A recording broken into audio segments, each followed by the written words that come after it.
when Namak put Afro-Futurism in the museum, I believe that was the last nail in the coffin. I went to a baseball game with my homie who's calling me cute in the comments right now. It was a really cute ass time though at the baseball game. It was 3 generations of men in a new way that we celebrate black families. It was my man Micah, his son, who's not his biological son, but still his son nonetheless. And then his son's grandfather, his father-in-law, went to a baseball game. I tagged along as a dark-skinned friend. Although Micah dark-skinned, so it works out. It was 2-on-2. We went to the baseball game, went to see the Orioles, which is if you haven't been to a baseball game, and I say this often, a baseball game does live entertainment of the sport best. So above hockey, basketball, soccer, in my opinion, the best American sport to watch in person is baseball. Essentially, you have 9 halftimes, and baseball stadiums have innovated their live entertainment to make it so exciting that, you know, every 20 minutes you're doing an activity or you're part of the Jumbotron games or you're cheering for somebody. But either way, a baseball game is a good time. At the baseball game, I feel like you can have an all-American meal, right? You can have a hot dog, you can have a Budweiser, and some Cracker Jacks, right? Yep. That's the all-American meal. Budweiser, hot dog, Cracker Jacks. So I got my Budweiser. I think I actually got a Coors. You know what I mean? I'm a Coors man, personally. So I got my American brew. Got me a hot dog. And I got me some French fries. Because, you know what I'm saying? I'm black. I don't want to be all American. But the grandfather got him some Cracker Jacks. Okay. Brings those Cracker Jacks back to the seat. 4 black boys watching a baseball game. Baseball game is good. The Orioles are kind of good. That's neither here nor there. The game is enthralling. Grandfather comes back to the seat. Is ready to open his Cracker Jacks. What does he see? Show the picture, sweetheart.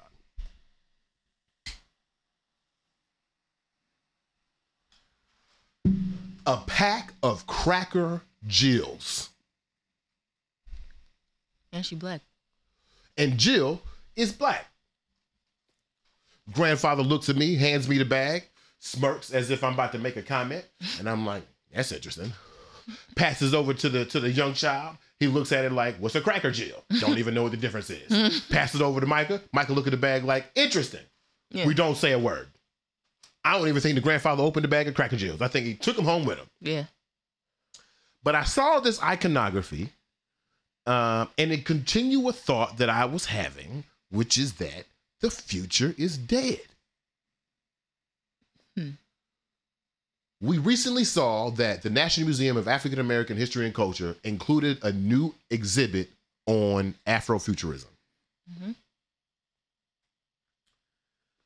Now, to the woke folks, we know what museums are.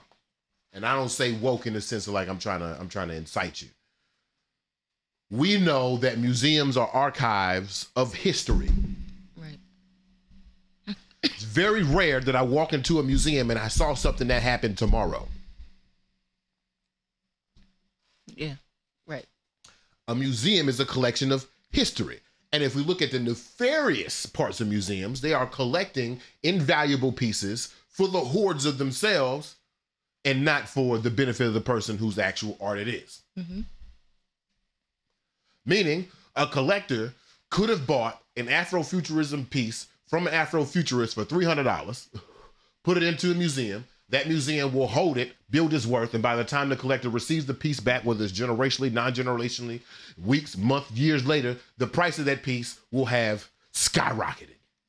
But how does that affect the original artwork person? It don't. It only affects the person who's curating, the person who actually bought the art, the person who actually put it in the museum and its value, et cetera, et cetera. Saying that to say that when Namak put Afro-Futurism in the museum, I believe that was the last nail in the coffin. Wow. How do I know? We got Cracker Jill. BeMo, I don't follow you. So, let's rewind 100 years. Not even 100 years. Let's rewind 6 years ago. When Aunt Jemima was still alive, when the Land O'Lakes branding was still an indigenous person before the summer of George Floyd. In that time, you and I would have said that a pathway to liberation, a pathway to demarginalization, a pathway to becoming unoppressed would have been changing the symbology of American products. We would have said that. And why do I know we would have said that? Because we have black-owned brands that do the exact things as white brands. We have a black Tommy Hilfiger. It's, what's Diddy's line? Not Bad Boy. Oh my goodness. What's Diddy's clothing line? Oh, Sean John. Yeah. We got a black Tommy Hilfiger. We got Sean John. So we know to a certain degree that the pathways, or at least how we thought about liberation going forward before Cracker Jill, included a reorganization of American icons. How do you know? There were several race-bending characters that exist now. We about to go see Ariel in a couple days. Ariel was a white girl in the 90s. Now she's a black girl. Mm-hmm. Why? Because someone thought that replacing that iconography would, one, be profitable. We'll talk about it another time. But two,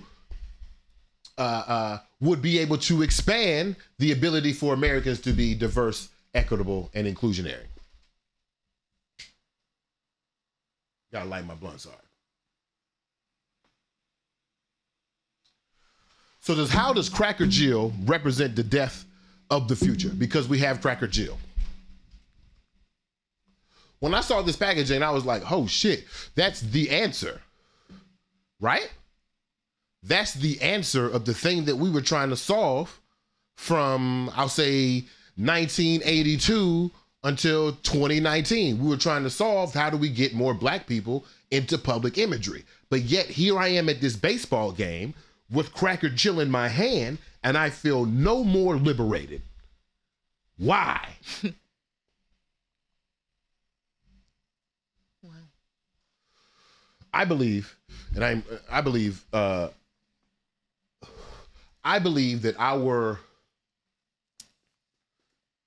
our focus, our expectation, our goal was misguided.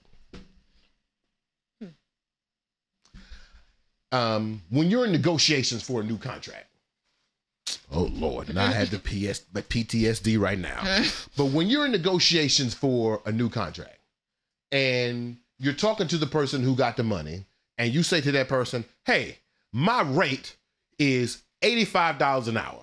Mm-hmm. And the person with the money says, oh, that ain't no problem. Mm-hmm. Fuck. Damn. Mm-hmm. Why? Because I could have asked for more. I didn't ask for something from the institution that made them nervous that would bring me more equity. I succumbed. Succumbed? Sure. I succumbed to my own fear and allowed my value, and allowed to express my value to be lesser than what I thought it was, because I thought the institution didn't have the actual money to sustain me, have the value to bring value to the work that I do, et cetera, et cetera. I think about that every time I see this Cracker Jill right here. I think maybe we didn't ask for enough. Because if Cracker Jack, in the midst of a racial reckoning, was quickly able to produce some Cracker Jills, and they were a black girl, and I think there are some other cracker, oh God, I think there's some other crackers out there other than Cracker Jill, which is so funny in itself. I think there's a handicapped cracker person. I think there's a ginger, I think there's an Asia cracker. But like, if we asked the institution for better symbology, and the institution said that ain't no problem, I feel like we asked for the wrong thing. You have a point. I feel like our goal of getting brands to recognize us is not the end all be all or even part of the liberation strategy. How do I know? Put the next thing on.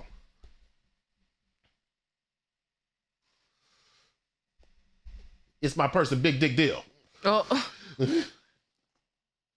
Have y'all seen the uprising that's going around in the whites around the Bud Light? Mm-hmm. Remind me of the person's name again, sweetheart. Dylan Mulvaney. Dylan Mulvaney? Mulvaney or Mulaney? Oh, Mulaney, Mulvaney. Yeah. We so disconnected from whiteness. This is why we write the New Blueprints newsletter, so we can get the facts right. All right, this is the morning show. We smoking weed. I don't think we got Google in front of us. I don't know. But the white folks are upset because Budweiser put a trans influencer on the can in celebration of trans rights or in celebration of diversity, equity, and inclusion. And the white folks rioted. And by rioted, I mean we saw several videos on YouTube of white boys throwing away their Bud Light, people running over cases, people pouring things down the sink, people were voting online, calling it part of the woke mob, people trying to move to Florida to get away from black folks. And I can't decide, even now, I can't decide, like Cracker Jill, if this is a good thing. Why are we, and by good thing, I mean, like, what are our expectations to happen here? We put a black girl on Cracker Jacks. We put a trans person on Bud Light. What is the purpose? Is the purpose to strictly disrupt? Is the purpose to try to advance the social conversation about including these different intersections into the population? Or is the purpose to sell products?